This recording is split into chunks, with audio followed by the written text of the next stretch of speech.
Exactly. So, welcome everybody. Thanks so much for joining us here at our March 2022 IXDA Chicago event. We are excited to get to the actual presentation.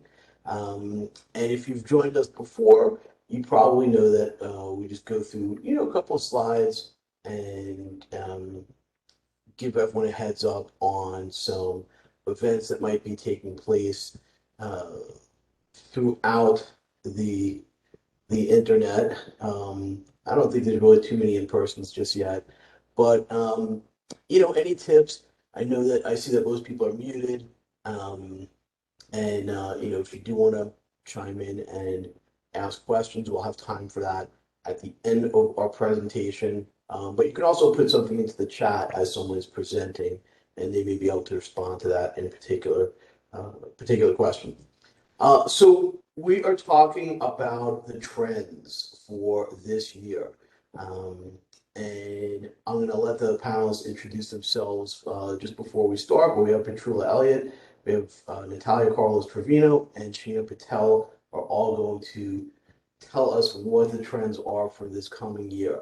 Before we do that, a couple of just promotional items for other meetup groups or other UX related groups. So actually next week, the UXPA of Chicago has this looks like a fun event, sort of ask an expert. So, maybe if this is great for people who are, newer to the field or Is folks it that working now? Can you put it? search folks. So I thought That tomorrow they're not, you guys won't talking much and well, we have someone One, who if you can mute Colin not user underscore two. Thank you. yes. So I just muted that person. So if you are not on mute, please mute yourself. So yeah, so this seems like a great event for people who may be outside of the UX field, or people just getting into the UX field. Uh, the UXPA is always presents great events, so I certainly encourage you to join them. The next event is the book club, and this seems like a really interesting book called Addiction by Design, which is I think what it gets into, and again you guys can click on the link here or go to Meetup and look this up, but it's a really interesting topic of how gambling is the goal is to get people addicted to slot machines and gambling. Um, and some people can sort of breeze through it and lose a little bit of money.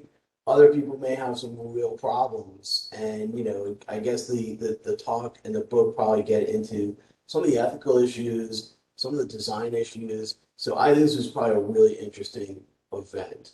Uh, there are also other IXDAs that post every once in a while for Houston doesn't have anything that's planned that I could find, but both Atlanta and Charlotte have events that are coming up soon. So, and they welcome everybody, which is super nice. And hopefully we have some people from outside the Chicago area, given that I am outside the Chicago area, so is Nick. But we encourage you guys to share for even future events. Share with anyone who you think is interested. We're always welcoming to people around the country or indeed around the world. These are all the ways that you can stay in touch with us. These are our wonderful headshots of us smiling and happy. And that is really about it. We're gonna turn it over to Petrola and crew to present. And let me make sure that I can share and make someone a presenter. Let's see.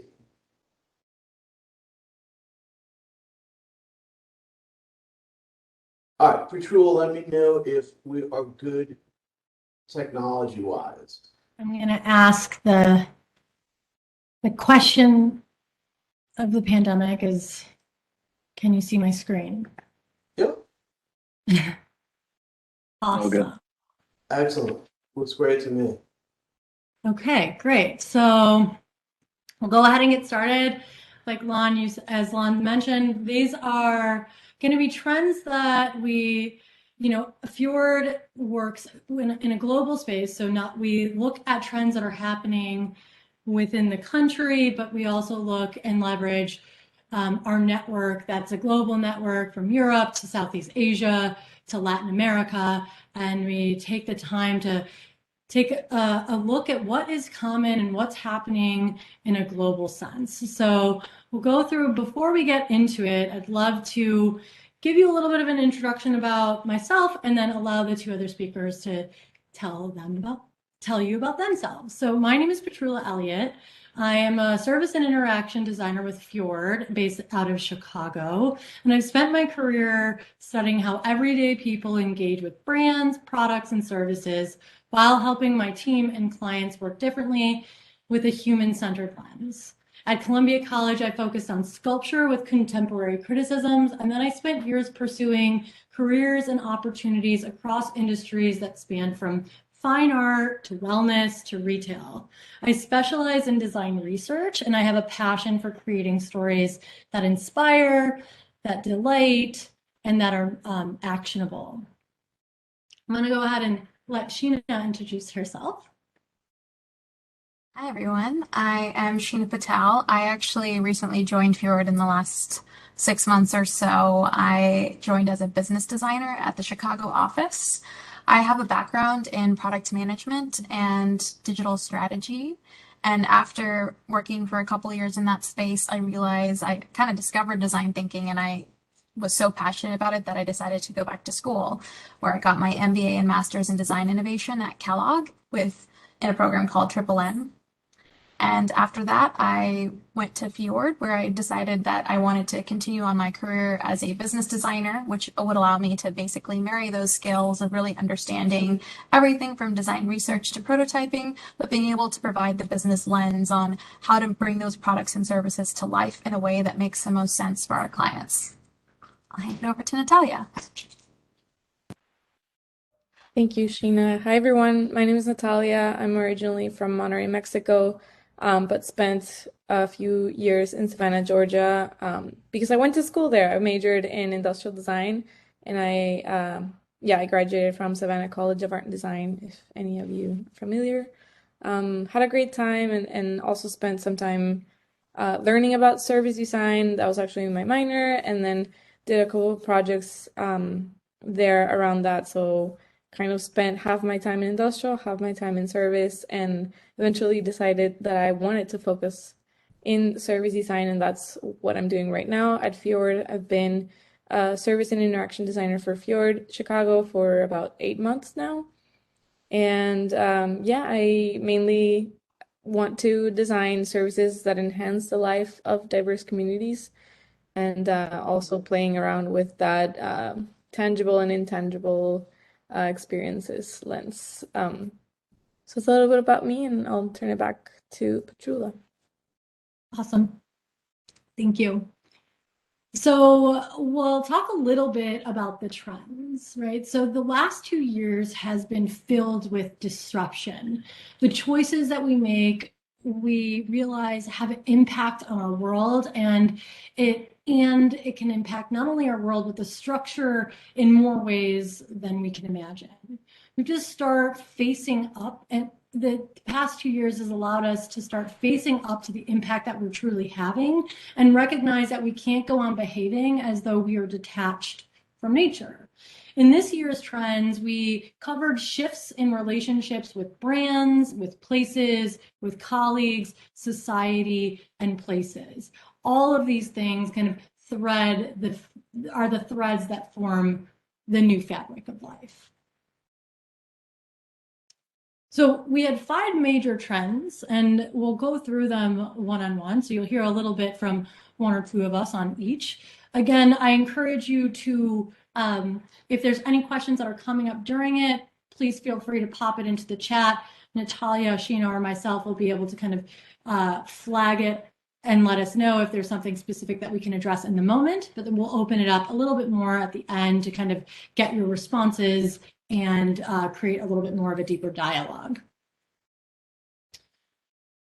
So the first trend that we bring up is come as you are. So, what was once traditionally expected as from employees from 9 to 5 is no longer. How we work and what we expect has changed. People are leaning in and starting to truly become the core agent of their lives, and they're evaluating what matters to them and putting their needs at the center. So what does that mean? What's going on? As we continue to grapple with the changes and challenges of the global pandemic, we're starting to see an era of post-traumatic growth and at scale.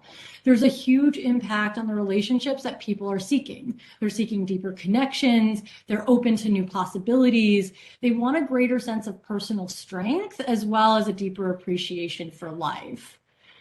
People are questioning who they are and what matters to them, both personally and professionally. With this resense or this reclaiming of agency and on how people spend their time and attention, they're thinking about what they can get in return. So there is a recent global study that Accenture launched, and just over half of this global research indicated that more than 50% of people have considered leaving their place of employment within the last 18 months. Something else that kind of came to the surface is that admitting that not being okay is no longer a sign of weakness when it comes to what is expected within the workplace. There's this growing humanization of the workforce, and as employees, professional and personal and private lives are starting to blend, there is this greater expectation of an employee seeking that their employer is taking more responsibility for their well-being and providing options to meet them where they're at. In 2021, the jobs market, it swung to one of demand. The Great Resignation phenomena impacted all industries, all sectors, from service and hospitality and huge signing bonuses for physical bartenders and servers to the great exodus that we saw across many companies that sit in big tech. Companies are no longer competing with each other for talent. They're competing with other things that are pre-existing in their prospective employees' lives. So what is it that they want to do? And when things aren't measuring up, people are looking to side hustles to enable them to feel like they have more agency and more financial freedom in their life. And with the thanks to tech platforms, at providing channels and tools, the option to supplement their primary income is becoming easier and easier to take. So, people are turning themselves into businesses by leveraging e-commerce sites, by becoming resellers, and kind of leaning into this creator economy. The creator economy is this economic model where creators can directly benefit from the engagement and the reach of their audience, which is right now valued at a $100 billion market and growing. If you think about what that means, it's almost there's 50 million plus creators on YouTube, and almost half of those creators are making six-figure incomes. Corporations like nationwide retailers and social media platforms are building bonus programs into their structure to help capture content creators, keep them engaged and plugged into their ecosystem. So what does that mean? I'm going to pass it over to Natalia to tell us a little bit about what's next. Thank you. So in terms of what's next and come as you are, well, in this context of the Great Resignation, it will be important to meet people where they are.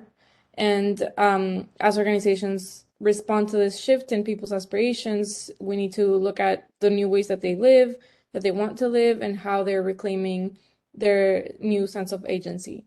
There's this key tension that we need to navigate, and it's like the people's desire to meet their individual needs versus their share of responsibility for the well-being of the collective that they belong to and ultimately rely on. We have to see how there's this shift in how people earn a living also impacts on what they need and what they want as consumers. As the side hustle economy continues to grow, companies will increasingly have to acknowledge that creators are not just their customers, but also their competitors and collaborators, and therefore change that behavior accordingly. Employers will also face new challenges as they need to offer flexibility to individuals in the way that they present their package benefits. So how attractive is really a rail season ticket or a company car when an employee no longer has to regularly commute to work? For example, taking a healthcare lens to it, it is not enough for employers to just offer whatever health plan there is. Employees are looking to obtain benefits that will make them better human beings in many aspects, such as mental well-being and financial well-being, and specifically aspects that are more personalized to them. And on top of that, employees are looking for work that actually satisfy them. So what can employers do? Offer attractive new programs, personalized healthcare and medicine that takes into consideration whole person health. And an example of that can be precision medicine, which is also on the rise. And it's transforming sick care into healthy overall living. And additionally, people want to be recognized by their own sense of self. We've seen that historically excluded communities, such as people of color, have this lack of trust in health systems. On a personal note, I dread going to the doctor, but as a Mexican woman, I would feel more at ease if I know that my doctor maybe is also from a Latin American country. Maybe they'll understand my eating habits better, which include a lot of tortillas. And if they speak Spanish, we will generally maybe communicate better. And so again, how can organizations offer a more personalized way of looking at people? And to add another layer to that, organizations that ignore details like this and do not invest in health equity and the root causes of inequities will fall behind those who do and those who are offering customized services that cater to those needs of diverse communities. And companies that do will be creating dedicated, diverse teams that will bring to light these unique and individual experiences that will generate back that trust from minority communities. So what we suggest is to reflect on the rise in self-agency, that me versus we mentality, and the implications for your organization, and how will you attract and retain talent, and what customers want in this new context. What to say, clearly verbalize the value of groups, communities, and teams, and how the rise of self-agency and the need for collectivism can coexist for the good of your organization. And get creative about how your company's value proposition can evolve to accommodate for people with multiple sources of income.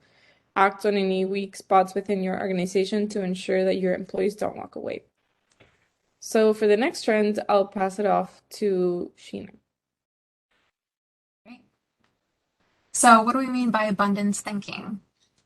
Really, that's the ability to get whatever you want easily, quickly, and conveniently. And we're all pretty used to it, especially when Amazon came about and made it so that we could get anything at the touch of a button.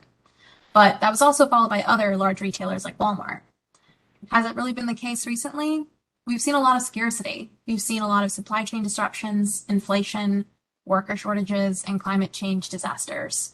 And all these things have caused a shock to the supply chain that have led to shortages around the world. What's our response been? We've actually been moving towards a more measured and mindful approach to consumption. Over the past year, many of us couldn't access things we once took for granted. For example, the Ever Given container ship blocked the Suez Canal in March of 2021, which actually significantly disrupted the world's trade and supply chain system. There were also 72% fewer vehicles on lots in August of 2021. And CPG products and cars aren't the only things that are impacted. Madagascar is actually experiencing the world's first climate change-induced famine, or at least they're on the brink of it. This year, we've seen how interconnected and interdependent our supply chains can really be. The rise in gas prices in the UK caused one of the largest fertilizer manufacturers there to suspend production, which led to a decrease in this industrial byproduct of carbon dioxide. And that in turn actually caused a threat to the supply of items that are dependent on it, specifically the plastic that wraps certain foods, like fresh meat at the market. The scarcity of goods has caused customers to become a little more knowledgeable about what their usage and their consumption is. Brand owners need to be prepared to manage their expectations around convenience and sustainability. To share what's next, I'll hand it over to Petrula. So scarcity is a reality, and in periods of time where you don't have things, you don't want there's this desire to not let the loss be a negative story. So we're starting to see that there's this mindset shift that's decoupling innovation from the notion of new, due to the tension of that tension between innovation and sustainability. When people can't get what they want, they're tending to be vocal online. So companies are thinking about how they must handle these challenges with care. So there's this need for marketing, customer service, and supply chain to come together in order to protect brand reputation. Secondly, we're thinking about designing for balance between affordability and sustainability.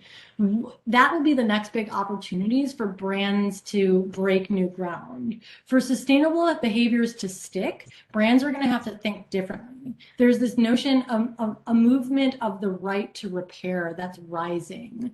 In this moment when supply chains are fragile, business can take a look at how they're analyzing circularity and finding places for regeneration. And while regenerative businesses vary in size, model, and shape, it's about creating a better world in the process of doing business with fitting in natural ecosystem by being more productive for humans. So there's this pressure for businesses to do more to mitigate negative impact. There's a lot of corporations that have recently announced sustainability targets, going net zero, kind of balancing out. And there is a retailer called Lidl that undertook they took a leading project to repurpose ocean-bound plastic waste into new packaging material, which improves the overall recyclability of its fresh fish packaging. This includes recycled content, and it's also enabled the company itself to start reducing their plastic footprint. If we move in towards a nature positive economy, it'll help us unlock $10 trillion of business opportunities by transforming 3 economic systems that are responsible for almost 80% of nature loss: food, infrastructure, and energy, according to the Food and Nature Business Report. As we start to question the role of abundance thinking, less does not necessarily need to mean loss. Rethinking our default setting on abundance will be an important part of the first step. Having recognized the interconnectedness of everything is the first step, and then the second will be starting to collaborate with others in the ecosystem to tackle climate change. I think it's IKEA uses 1% of the world's wood. There's these push and these move about how do you resell or how do you reconstruct without damaging furniture that needs to be like upcycled or a refresh. So when we think about what we can say, do, and what we think, we're thinking about contemplating, what the supply chain disruption means for business, for customers, how that impacts everyday interactions, and can we create new business models by extending its current product life? When we think about what to say, we're saying that, there's this notion around innovation teams and product teams that innovation does not necessarily mean new. Quite often, when you think about as interaction designers, constraints often yield the most creative solution. And we talk about where a lot of organizations, a lot of businesses, and a lot of people are thinking about how to get sustainability into their roadmap and how we can for not only for their business, but how we can encourage customer net neutral behavior and move into this more of this nature positive environment. So I'm going to go ahead and turn us back to Sheena to tell us a little bit more about the next trend. Oh, no, I'm sorry. This is me. The next trend is the new frontier. So the next frontier. Sorry, mixing my words up. The next trend is the next frontier. So what the next frontier is about, it's all about entering this age of Ready Player One, right? We've heard a lot about the metaverse and unlocking new spaces, both in a virtual reality and augmented reality. And when we talk a little bit about this, we're going to think about how brands are rethinking where and how they can show up, and what are the new net revenue streams that are generated through this space. So what's going on? The buzzword at the moment is metaverse. There's a convergence of this physical and digital world, and it embodies the next stage of how we interact with both physical and digital. When we think about the metaverse, it's a place where people can meet and interact. It's where you can take on a new mask and kind of embrace your identity and be able to shape that identity. But there's also certain things like architectural and spatial logic that's coming into play on where you are. There's this new shift of, when we think about new frontiers, it's all often tied with cultural shifts, and in this case, digital behavior and what the expectations are.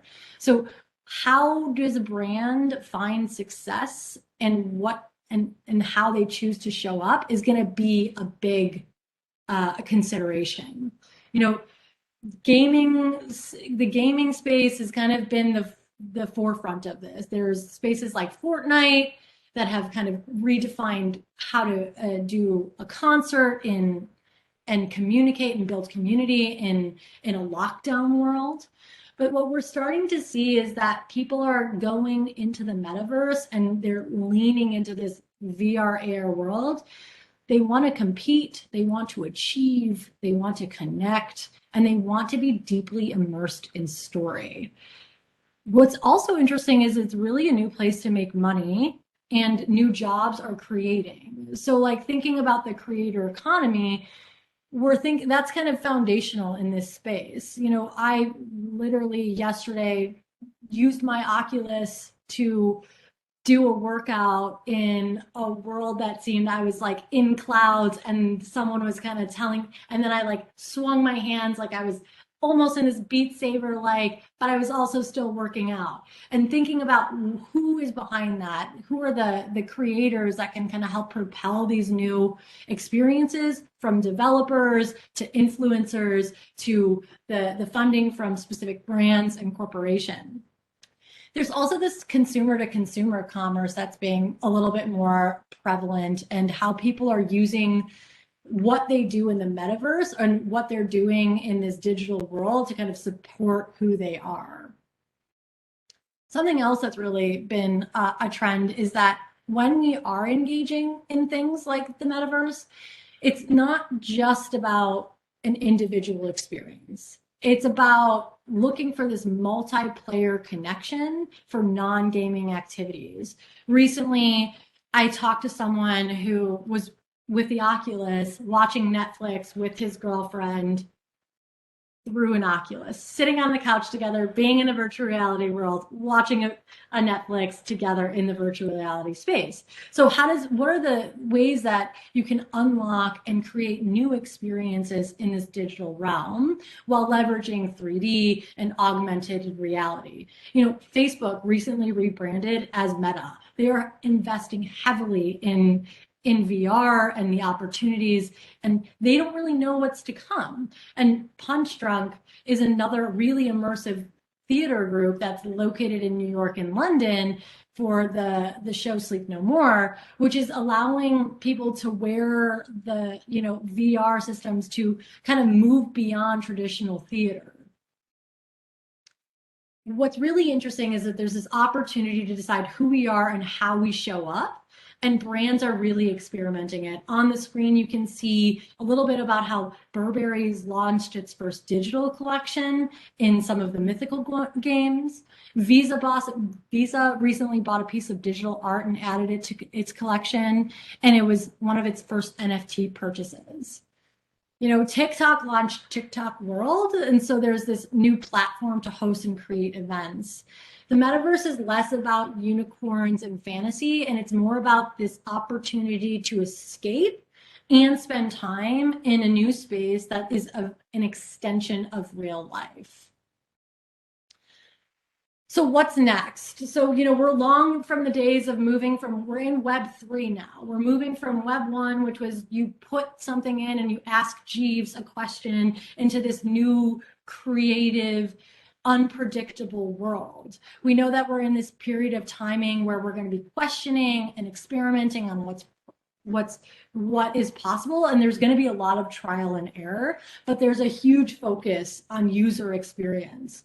So it's important for us to think about how these interactions overlay with one another.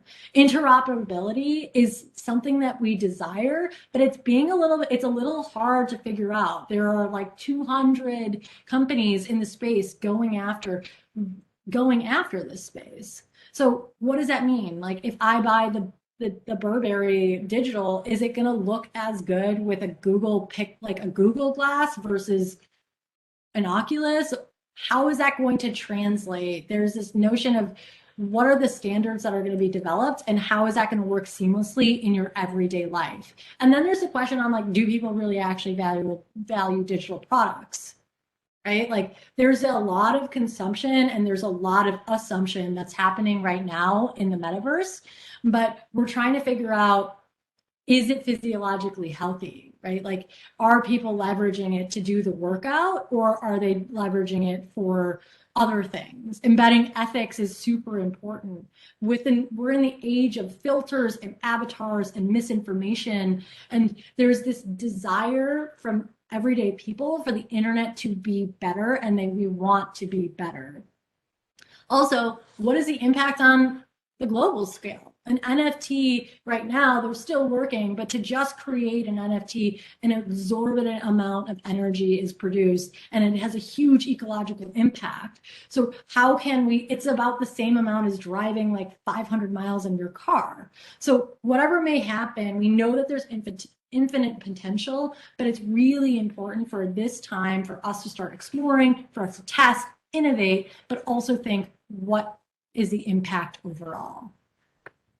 So what we think, say, and do is you think about, if you're building and creating interactions that kind of move, how would it live in the metaverse?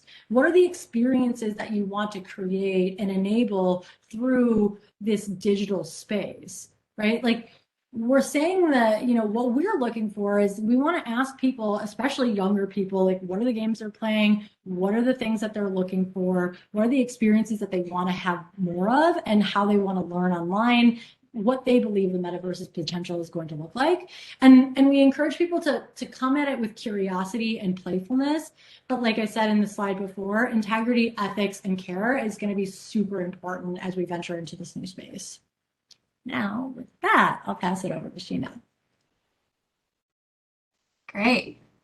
So I know this fact gives me the heebie-jeebies, and it will probably do the same to you, but Google was founded 24 years ago. And since then, we've been blessed with an abundance of information. Our mindsets, behaviors have all changed, and now we have this inherent expectation to be able to just find the answers to all of our questions. But how can we start to answer those questions in a way that really inspires trust and credibility with our customers? Since we look for so much information across many different sources, we start to also access sources like social media, which have caused us to develop this fear of prolific disinformation. We're increasingly doubting the answers that we're finding. Over the past 18 months, trust has been so tested that it started to create an information bankruptcy, which is a state that's characterized by record low levels of trust in all the information we're seeing. There have been incidences of lack of integrity, misinformation, and politicization of everything everything, which has caused a decline in trust in our government and experts. Take, for example, the state government and human and health services. In a survey that we took, over 82% of citizens who have used a social service in the last 2 years report that they didn't have sufficient information to determine if they were even eligible. We've been working with state governments to figure out a way to consolidate services and the application and approval process to help community members gain more confidence in the fact that they'll actually receive the services that they qualify for. But the same breakdown of trust is happening for brands and the companies behind them as well. The Edelman Trust report shows that over 81% of shoppers say that trust impacts their decisions, but only 1/3 actually trust the brands that they buy from. Customers want to make informed decisions, and they need trust as a part of that. In addition, the factors that influence how they make their decisions on what they purchase have transitioned from more functional to more experiential and ethical. People want to feel good about what they're buying, and sustainability, ethics, and fair trade are starting to factor in. Sustainably marketed products and services have outperformed their conventional counterparts across 36 categories starting in 2020. Customers expect the answers to these questions across all of their interactions when they're in a product or service. They're really expecting you to deliver on the demands of information in a way that shows transparency and builds credibility. So how do you do this? Using information layers, how they're designed and communicated, and especially having them when you're in this critical and complex place for a brand owner is necessary to build trust with your consumer. Natalia will share more about what's next. So we're already seeing the dire need to bring more information to the physical screen that people see. For example, there are new laws and regulations that are requiring healthcare providers and healthcare insurers to provide patients with transparent cost information and protecting them from certain surprise medical bills. Turquoise Health is a startup that helps patients know prices up front, and it has created over 175 million records of previously unavailable healthcare rates. And we've seen how health literacy can become a double-edged sword. As more and more people are becoming science literate, more and more people can believe that they can create their own interpretations around self-diagnosis, including maybe getting a false negative at-home COVID test and failing to quarantine for the appropriate amount of time. And as misinformation continues to spread, consumers will rely more on marketing and politics to seek their own truth. The trust on the CDC has decreased from 55% since August 2020 to 44% in January of 2022. We've all seen the memes like, even if you're fully vaccinated, the CDC now recommends not scheduling afternoon meetings on Fridays. This new attitude has come from differing recommendations from the CDC and how it no longer poses as a source of truth for many, affecting how millions of people act towards the pandemic. And we're dealing with the challenge of both the limited space for information layers and the people's limited attention spans. These layers will have to be simple and easy to use, with the right information delivered to the right person at the right time in the most appropriate form, with transparency always, adapting each layer shape and the amount of information displayed according to the place, interface, and people's ever-changing moods. Content design will be key. A brand's macro purpose will need to be a part of every crumb of content it puts out, as what will be needed is not just a brand or a design guide, but a consistent value-based narrative at every level.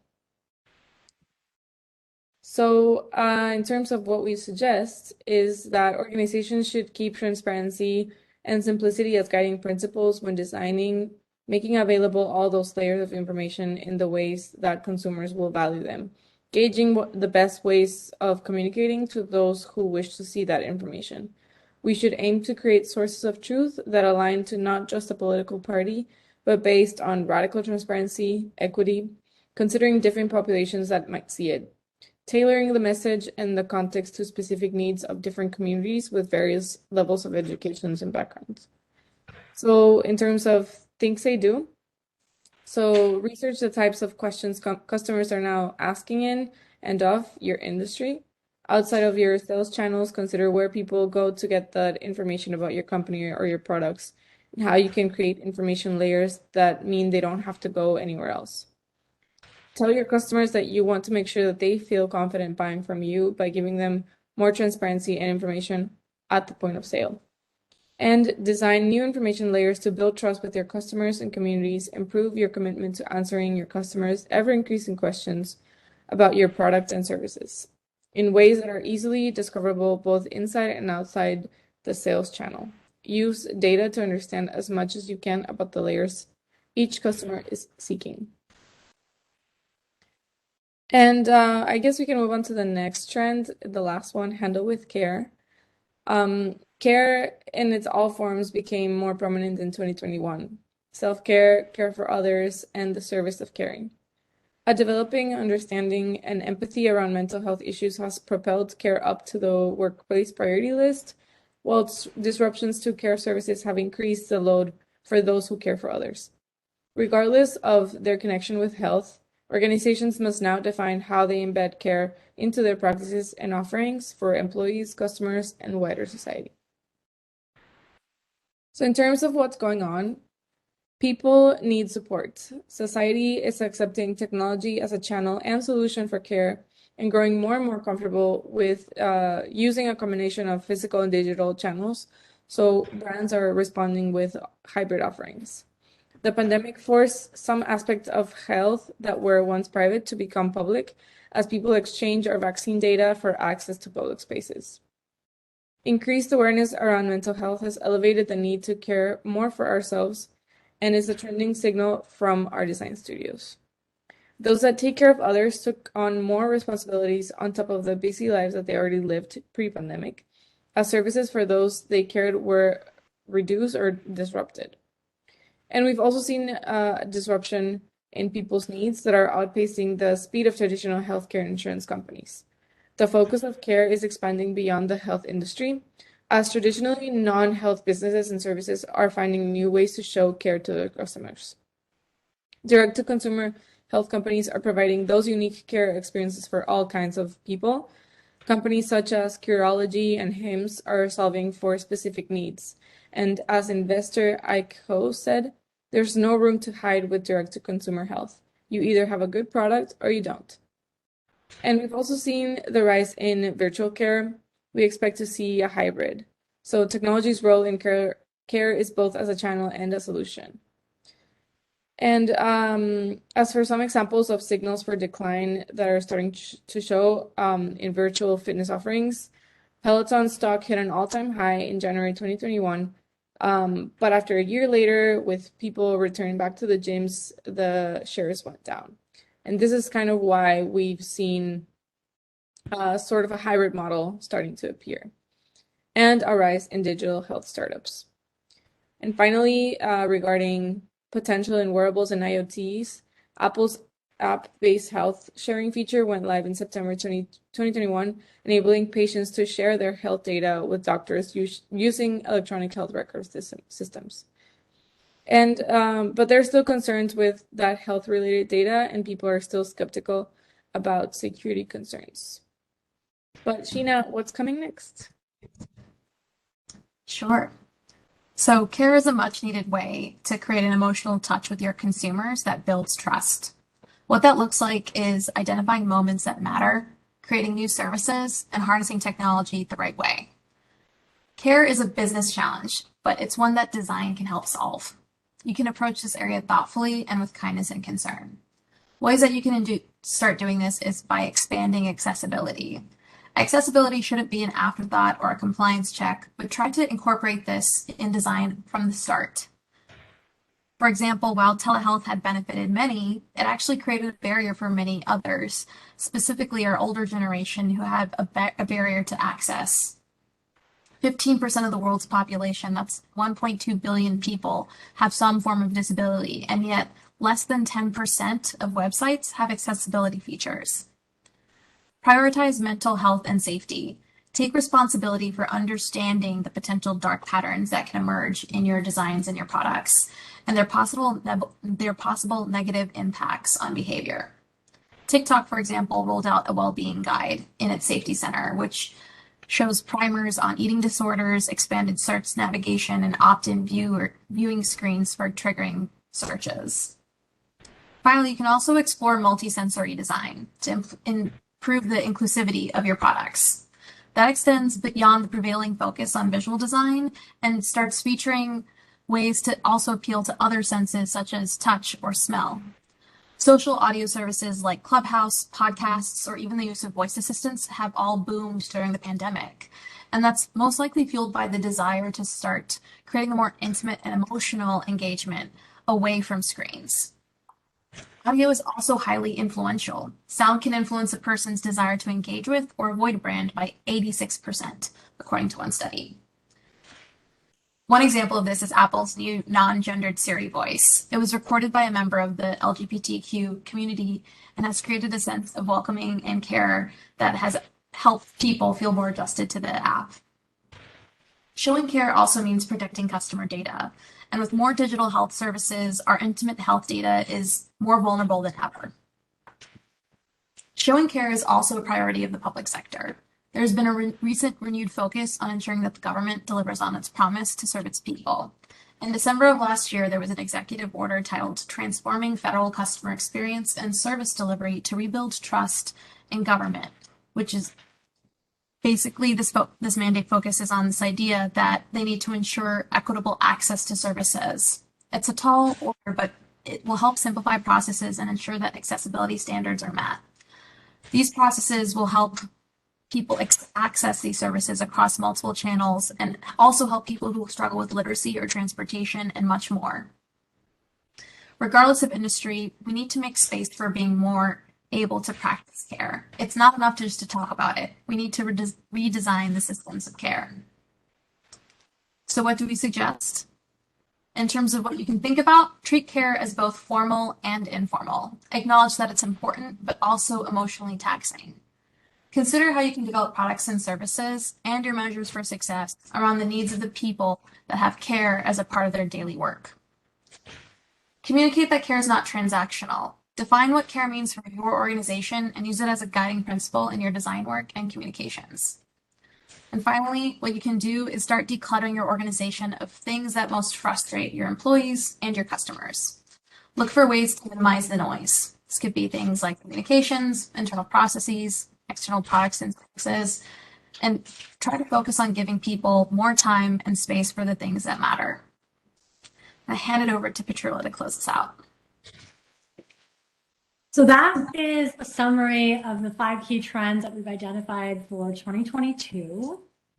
We would love to kind of open it up now a little bit and talk about and give you guys the opportunity to share what are some of the trends that stood out to you. How do they affect the work that you're designing and participating every day within your workplace or within your organization?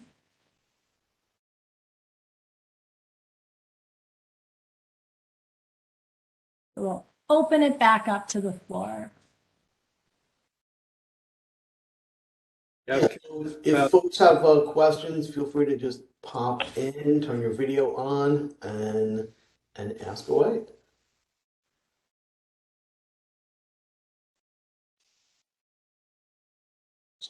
I think, Martha, I think you're chatting, but you might be on mute.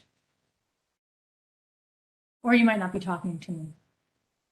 I'll jump in with my question. I was curious what you thought the impact might be of ESGs on the market or ESG ratings on companies. So for instance, I would hope / assume that like millennials and Gen Z, as they enter the workplace, they get access to a 401k, they might demand access to ESG positive corporations. So corporations that are doing better with environment, I think it's society. Yeah. So, I mean, I think that's definitely been a big push. I know that there is a huge wave of understanding what sustainability means, whether that be net neutrality, whether that mean, and there's a big look to the global. I think if you're surveying what corporate companies are doing, there are a lot of, especially like Accenture has these big goals to be either net zero or carbon neutral by 2025 is a big marker. I'm not sure if that answered your question though. Well, it's basically, you mentioned people wanting to work for, companies that are more fulfilling, and I would imagine those would also be companies that have a higher ESG rating, and so just sort of a general trend towards,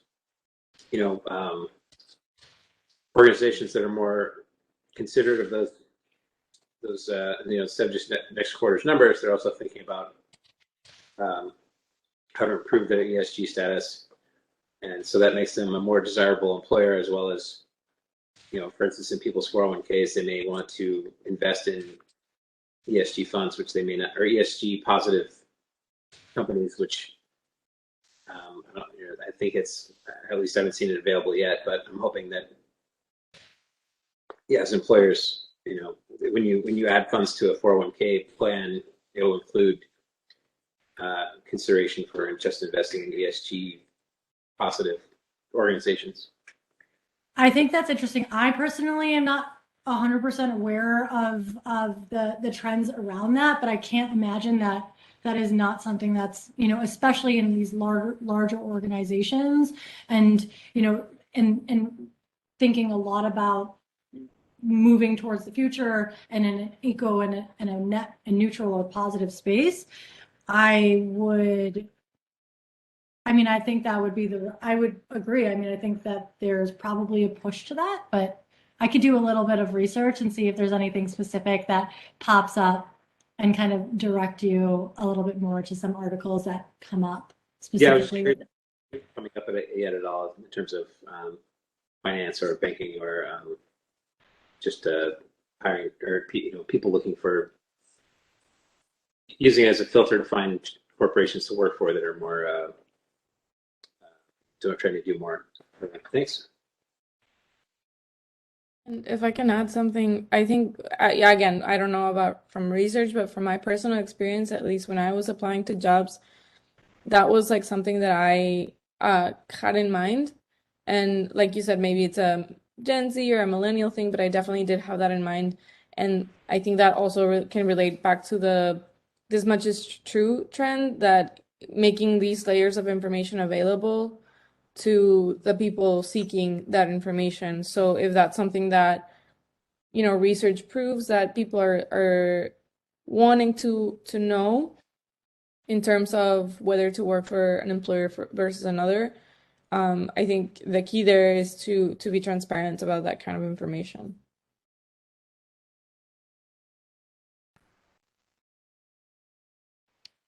Thanks.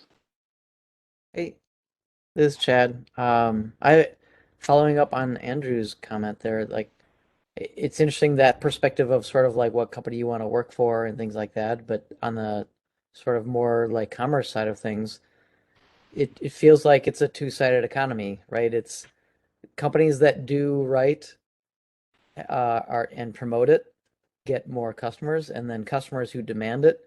So where, in your study, which one is sort of leading? Is it people demanding or customer or companies doing, or how is that balance of the dynamic of doing the right thing and the working in the economy? I think there's a big focus on what customers want. I think that, a lot of organizations are taking, I know as a part of Accenture, a lot of what we're doing is, reaching out. Businesses are looking to us to help them better understand what are the customers' desires, needs, and want. In a recent project that I've worked on, there was a very big push on what does well-being mean and what is important to well-being, and how does that then relate or compare to sustainability. And we did a really wonderful research around sustainability and kind of these barriers that for consumers they hit, where there's a difference between people saying what they want to do and then what they are actually doing, and what consumers are actually looking to businesses to help them achieve and offload some of the personal responsibility of maybe doing some of the research for them, or making it easier to understand what their overall impact will be if they're aligning with that specific company. So, a lot of whether it's automotive or retail or even in, in the tech space,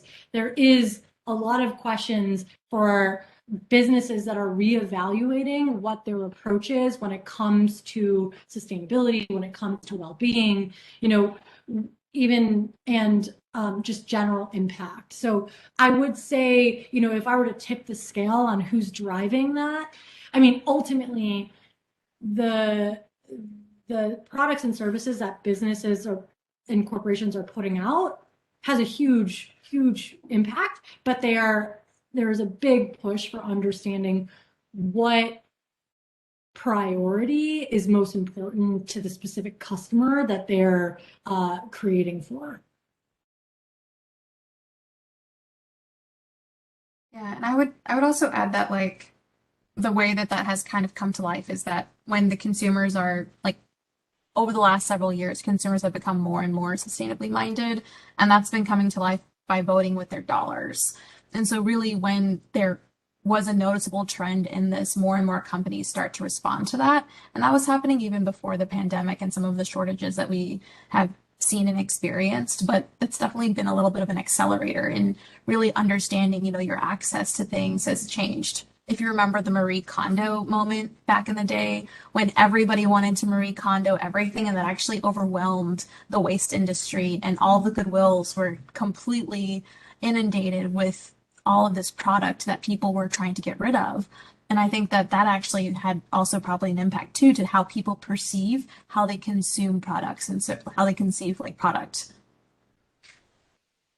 And just one more thing to build off of that. Last year, I think it was either last year or the year before, there was this liquid trend, there's this liquid expectation. So people are looking to companies and organizations to not only represent just the brand or just the product, it's about what and how that product helps shape and reflect their personal values and what else they can achieve from it. So it's not just like a one-to-one interaction, it's a 1-to-1+ interaction that consumers are looking for when they're investing in with their dollars.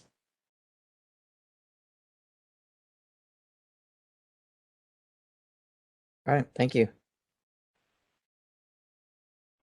Any other questions? I think we have time for one more, either trend or a few more questions to kind of go back and forth. Yeah, I was going to throw out a question in terms of, as being in the sort of design space, and dealing with the clients that you work with on a regular basis, how patient are they that they are really willing to do all the things necessary to really look at a big picture and have that translate down to user experience design. And are they driving a lot of question asking, or is it more that you guys have to sell them into convincing them that in fact these are trends and they need to pay attention? I mean, I think it goes there's a little bit of both, right? Like I think when we're working with clients and organizations, there's a lot of time that, a lot of the work that we do specifically within Fjord is helping kind of define this North Star vision and helping them prioritize where to go, right? Like if we're thinking about, we talked a little bit about like the next frontier, and there's this companies and organizations recognize that there's this need and drive to push into the digital space, but there's the question on like, well, what is meaningful? Like, what are the moments that people truly want when they're going into a VR or an AR world, and how do we set ourselves up for success in that space? So like when in that instance, there might be this investigation on what's important now, what do you believe that you're wanting to attach yourself to because I think a lot of companies are looking to their consumers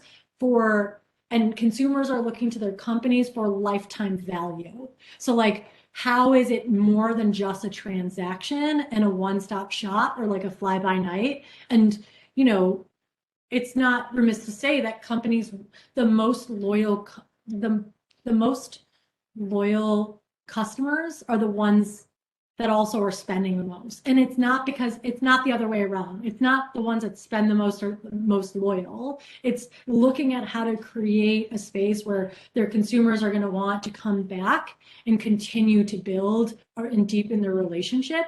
So big organizations are really looking for how do we deepen relationships with our customers? How do we continue to, you know, there's a project I worked in within the healthcare space that was looking on how do we redefine what it means like to use a convenience store as a health space, and where can we start to leverage, or what are the points of information that people want from their organizations? There's this big question on data. Who owns data, how to use data, what data empowers, and what it, you know, unlocks.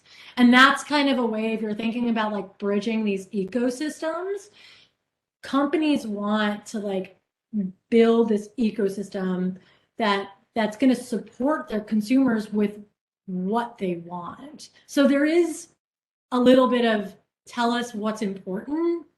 Do our priorities align with what's important? But I think in general, we're seeing that organizations are interested and working into their long-term map, whether it be like a 5-year or a 6-year roadmap, how to deepen and make more products and services that diversify why the consumer is using and picking them.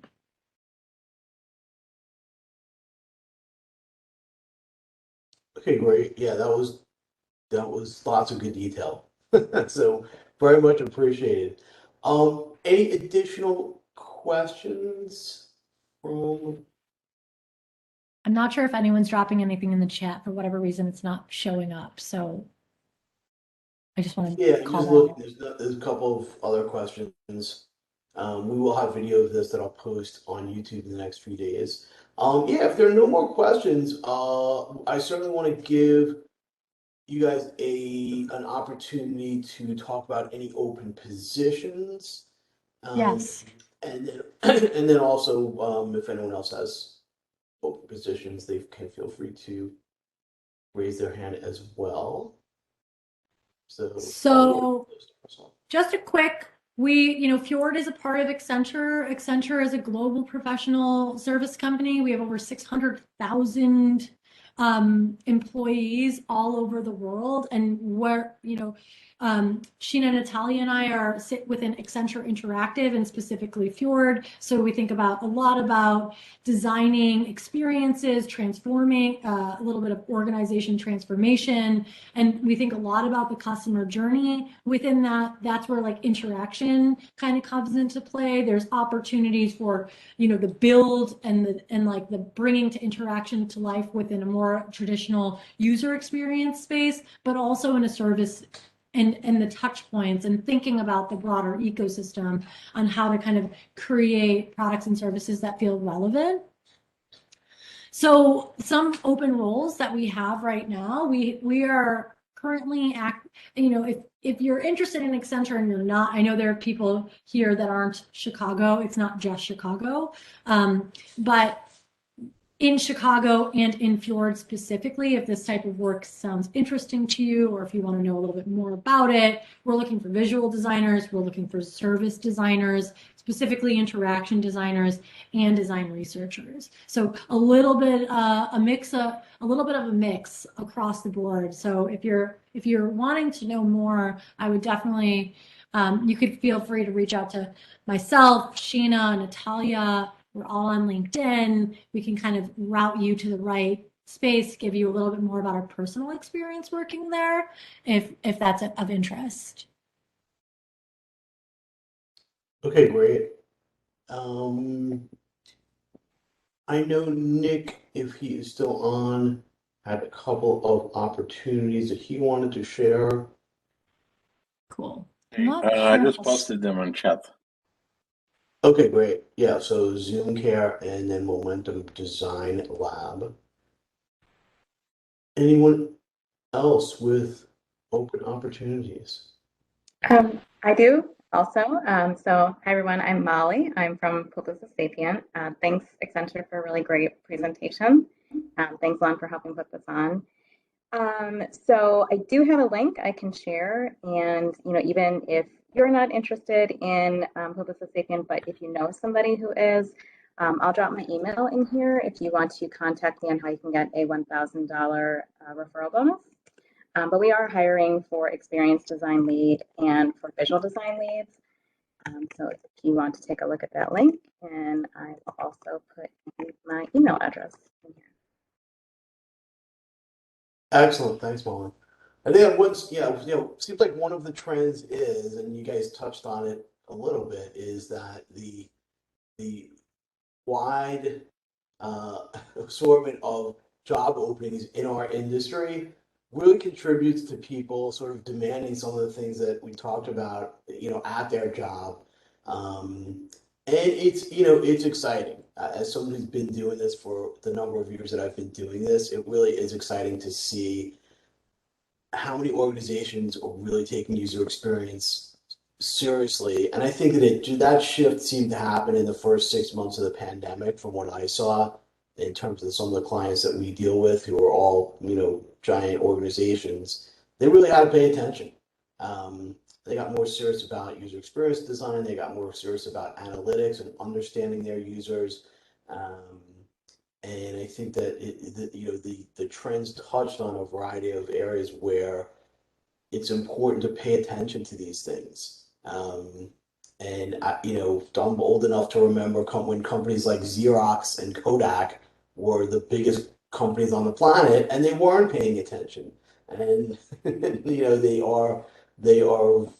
Kodak's not really around anymore, and Xerox is sort of a shell of what they used to be, and trying to figure it out. So learning about trends and seeing what's going on and paying attention is super important. I think that's part of the fun of what we do as people that are focused on user experience and customer experience. So, um, but excellent job presenting all these fantastic ideas and trends. Anyone else want to chime in with a last minute question or thought? Feel free. And if not, I just want to thank everyone for attending, and thank our fabulous presenters, and thank Fjord for writing up these great trends, on pretty much an annual basis, and sharing them with everybody so that we can learn what is coming next. So thanks again, folks. Really appreciate your time and your thoughts and ideas.